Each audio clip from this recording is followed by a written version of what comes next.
Hi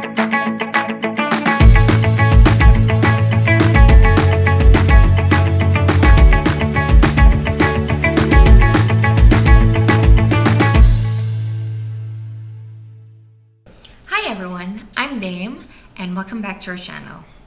Today is the start of our Let's Talk series where we are going to talk about topics under motherhood, parenting, and wellness. And today we are going to talk about how to take care of your mental health during pregnancy.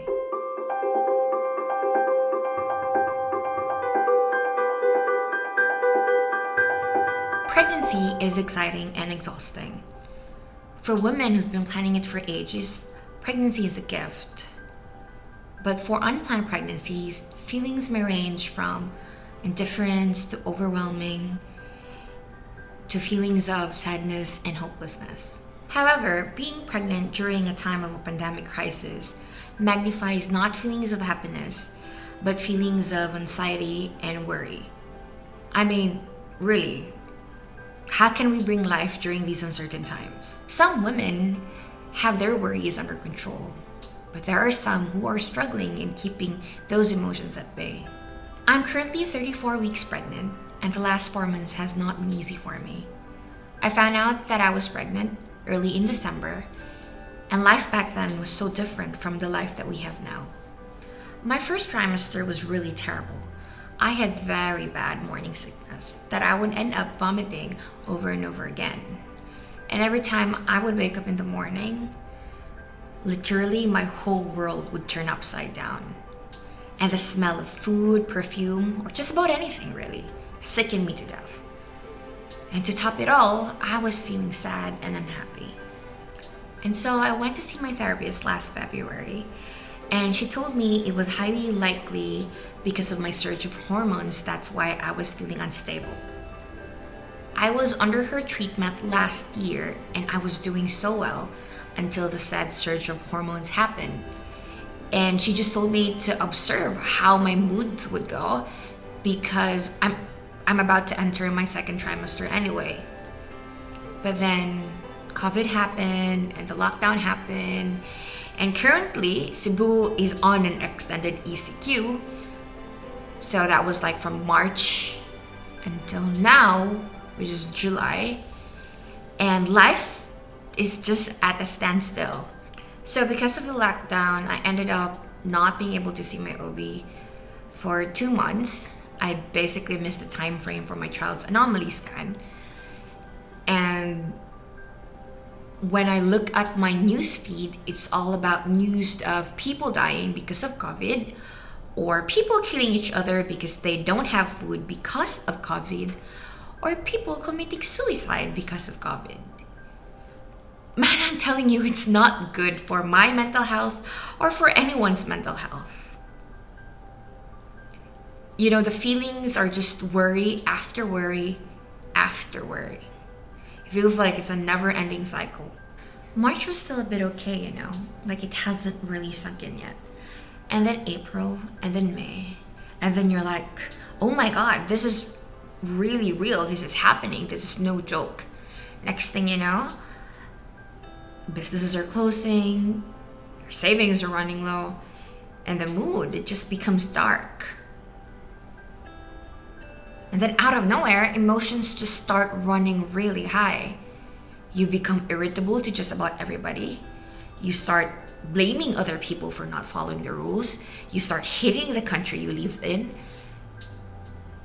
And then you're just snapping at everybody. Your husband, your sister, and maybe your neighbors too. And then after all that anger, you start realizing that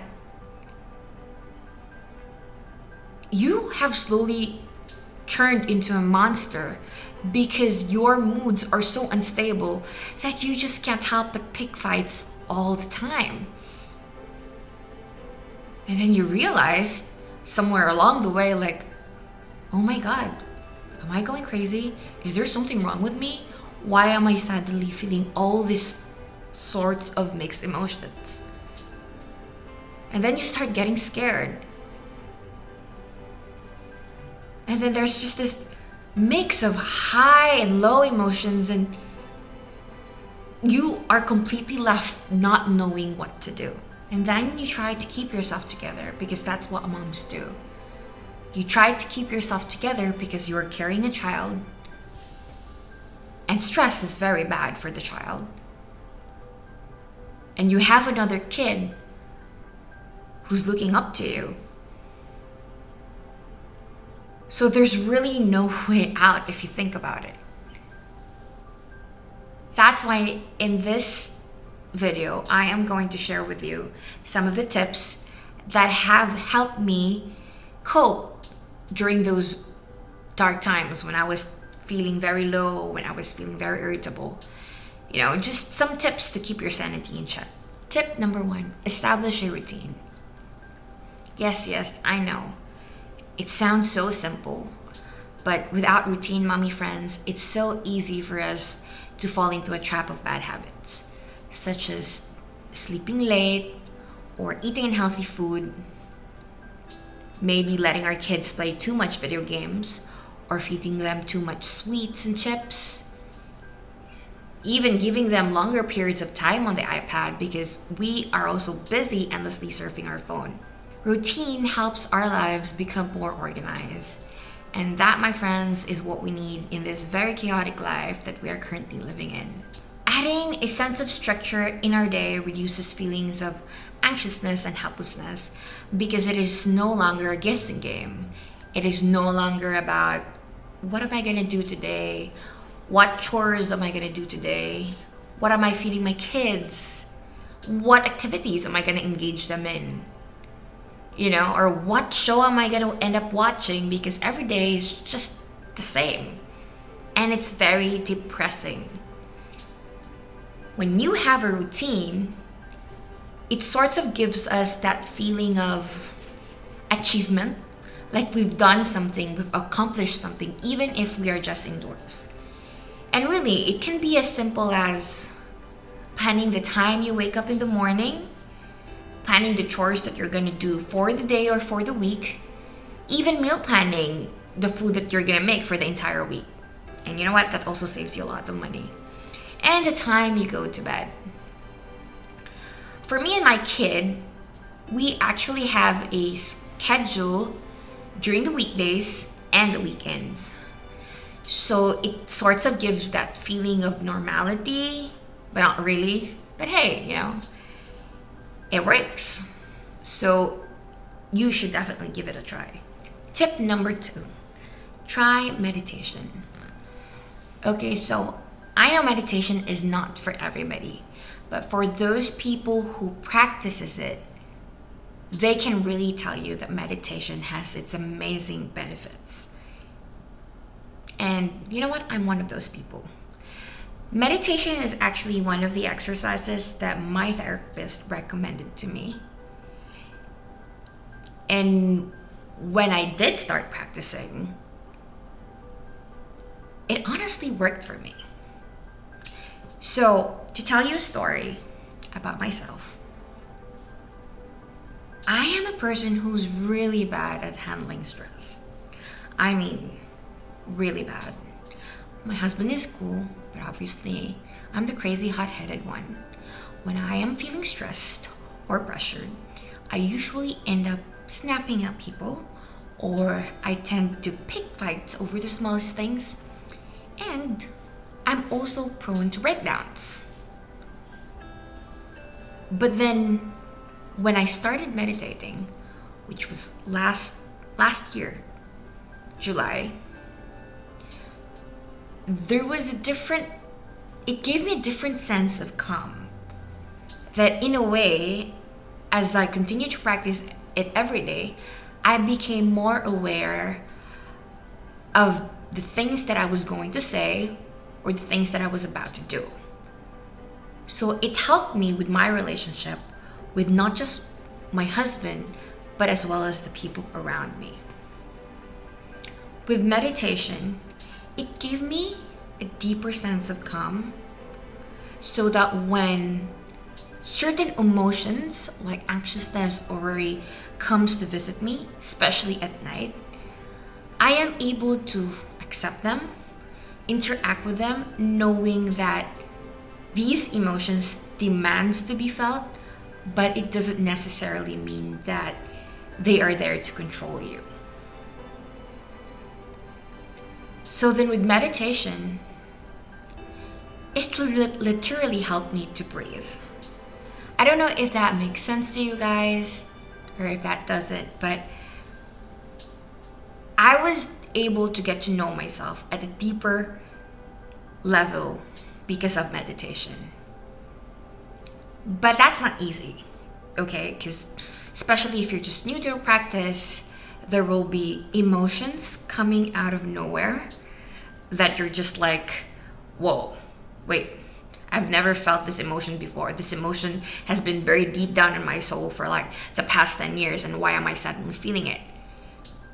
But I think once you get through that, and well, you practice it every day, you start noticing changes.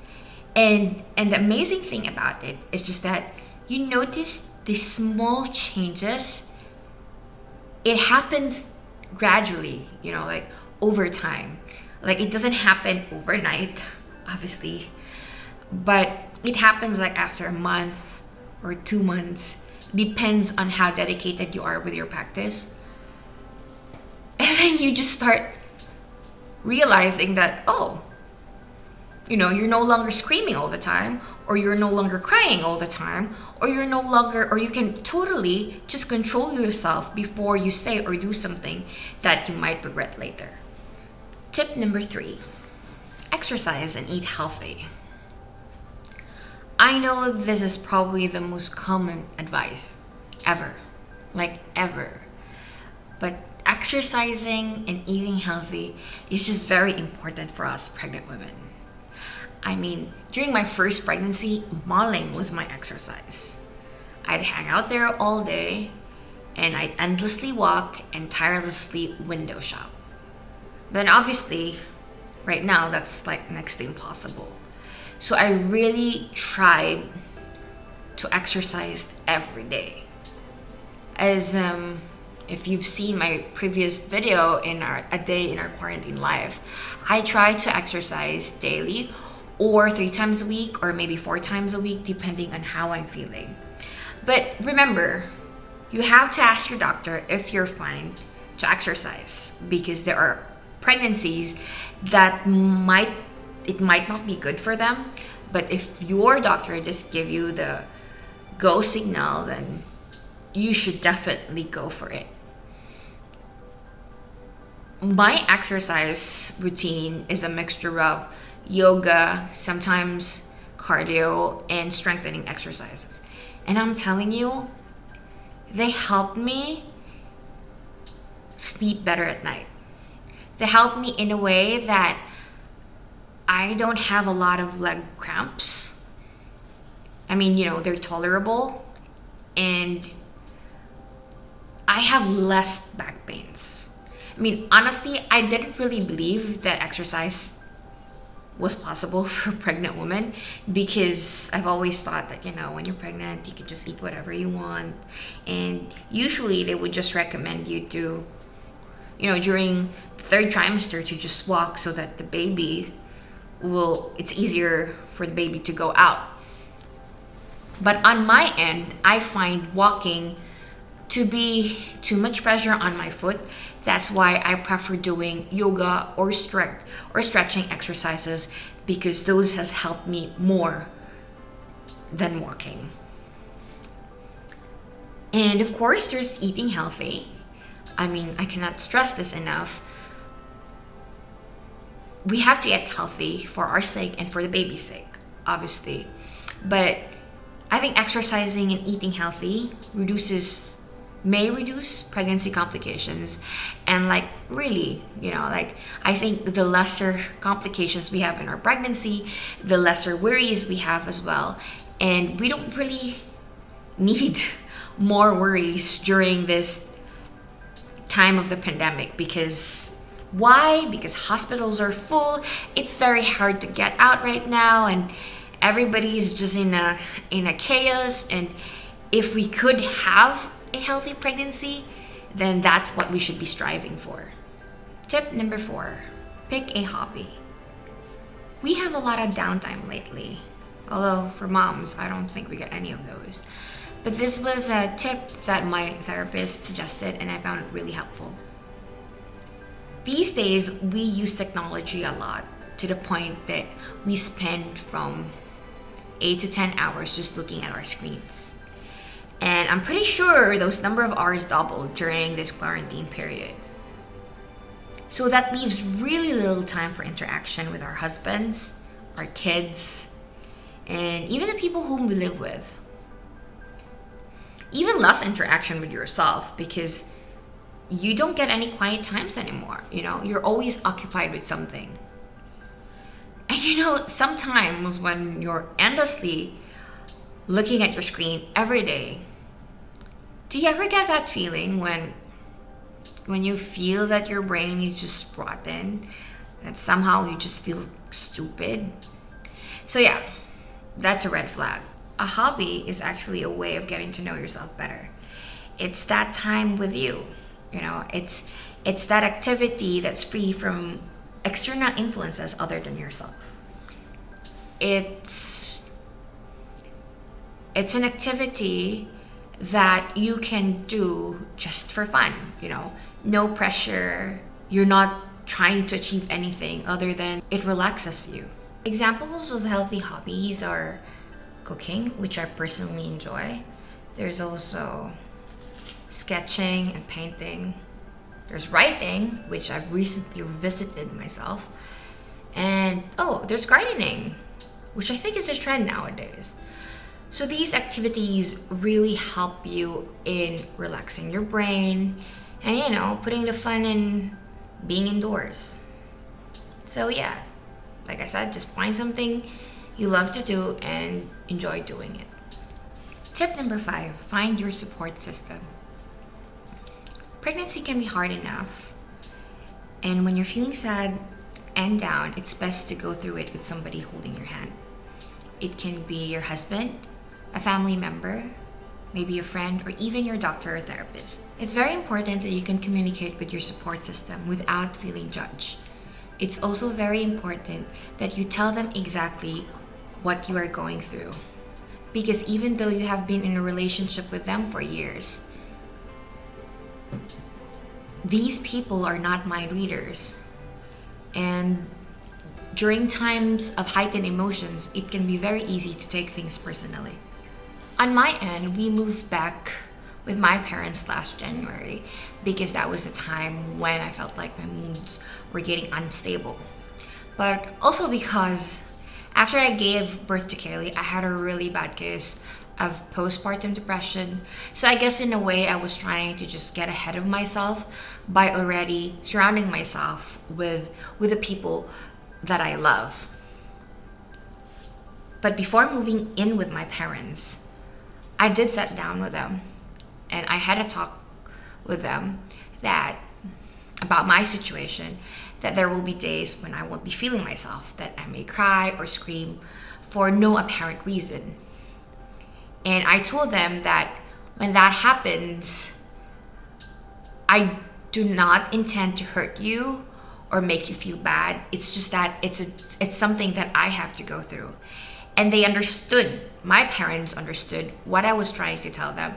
And so when it did happen, I was able to save the relationship. I didn't hurt the relationship because I already explained to them what exactly I was going through.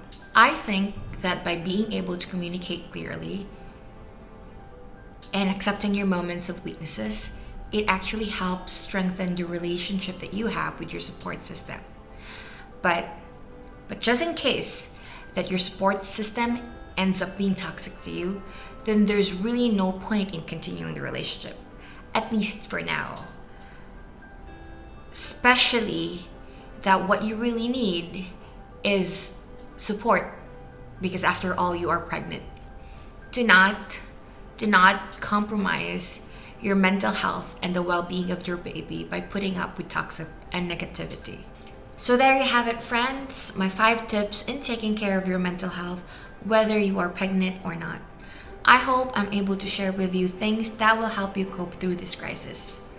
I know it was a bit long, but thank you so much for watching. Tomorrow is another day, and remember, whatever it is that you are going through right now, it's part of a journey. You are growing a human inside of you. You are amazing, you are beautiful, no matter how you look or feeling. But before I end this video totally, I would just like to remind you, please be kind to yourself.